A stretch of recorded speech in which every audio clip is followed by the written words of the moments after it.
Okay, the rolling Harrier. This is one of those maneuvers that's really popular in the 3D world. It's one of the most difficult maneuvers to do, but it's one of the most spectacular looking when it's done right.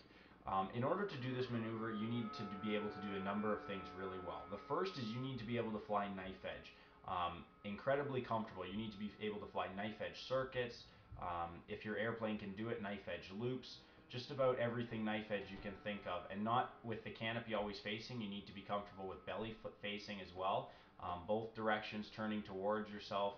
Knife edge has to be just down cold. You shouldn't be able to. You shouldn't have to think about it at all. The next thing you want to be able to do is inverted flying, and especially inverted using that rudder. You need to be able to turn the airplane with the rudder inverted completely 100% in order to start doing rolling Harriers.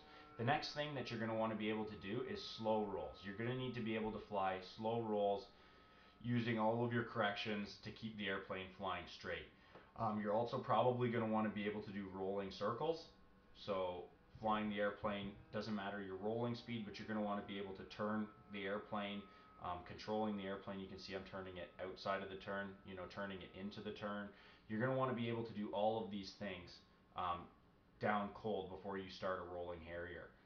Now, uh, rolling Harriers, the best way I found to start learning them is to fly the airplane doing slow rolls and just start backing off the power and increasing your angle of attack. When you first start, you're going to leave the power pretty high and start doing some rolls, continuous rolls. And what you can see is here, I'm decreasing the power, still doing my rolls, adding a little bit more control movement in, pushing the sticks a little bit further, backing off the power a little bit more and more each time, and gradually letting the airplane slow down and increase its angle of attack further and further and further. Now, you're going to want to keep doing this over and over and over again until you're really comfortable with the rolls, continuous rolls at low power settings. Then you're going to want to start the true rolling Harriers from a regular Harrier or an inverted Harrier, and you're just going to start banking those ailerons. Now, I find it too difficult to hold my aileron in an intermediate spot and do slow rolling Harriers. I find it very difficult to do the timing. What I do is I have a Harrier mode set up with my aileron so that I push the stick all the way to the side, so it's one less thing to worry about, and just leave it there. So you can see here I've got it stuck right to the side, and I'm just pumping the sticks back and forth, keeping the airplane flying regularly, towards myself, and then you'll have to start turning it. And that turning is just accomplished with practice and timing. You just start increasing or decreasing the rate that you're pumping your sticks to keep the airplane turning. At this point in the game, I shouldn't really have to explain how to get out of this maneuver, because as you can see, it's changing so frequently that you have to just kind of evaluate what's happening and get out of it. You should be pretty comfortable with getting out of maneuvers at this point in time.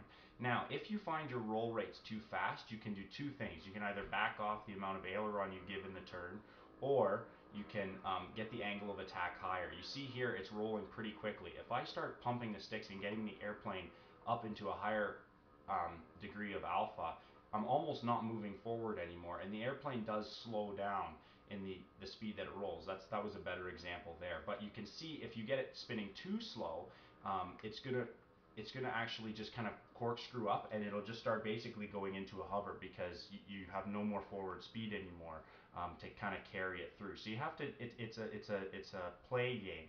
I'm much more comfortable rolling to the left than I am to the right. You can see in this demo I've only rolled to the left.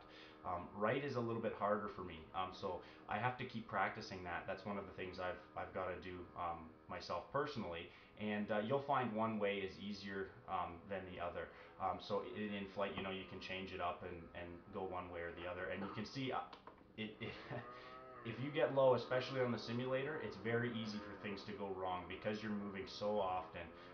So just start up high, and start adding your angle of attack, and go from there. The other thing that helps practice with this maneuver is just doing torque rolls in a spot with the ailerons fit in, because that gets you comfortable with the constant changing view of the airplane, and keeping it flying straight. And then you can just lean it one way, keep doing the same thing, and pumping the sticks to keep it flying straight. So I hope that's been kind of a good demo on the rolling Harrier. Short of just doing it over and over and over again, there's no real tricks I can recommend. Just keep flying it over and over and over again, and eventually you'll get it. But it does take a lot of time and practice, but it's well worth the effort when you actually do finally nail it.